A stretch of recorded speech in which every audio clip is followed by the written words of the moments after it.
This is why we advocate for a framework.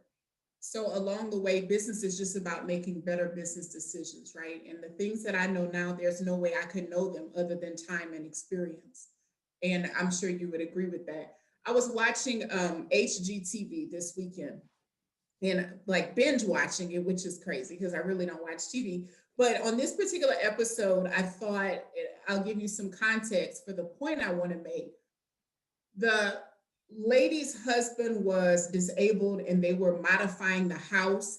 And in order to get the room and be accommodating to the husband, they needed to turn the garage into a room.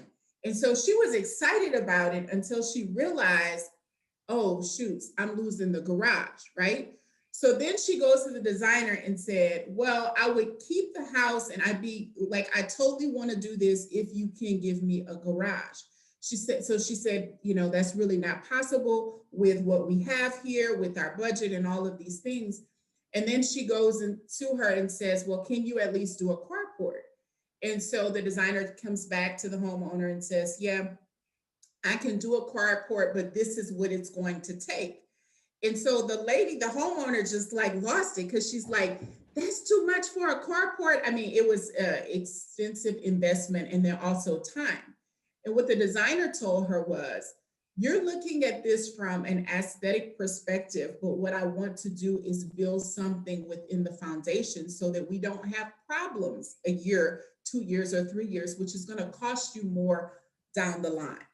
And so the reason I say that is to piggyback off of what you shared about, as a CEO, you get to make the decisions, but I also think you have a solid framework to make decisions within. So it's actually not just making random decisions. It's more like you have now a process and some ebb and flow to making decisions for your business, which ultimately will lead to your success.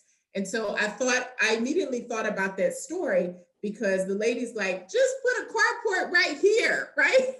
Do the cheapest, fastest thing. And the designer's like, I can do that for you, but that's going to hurt you. We have to think long term. And so they were able to work something out.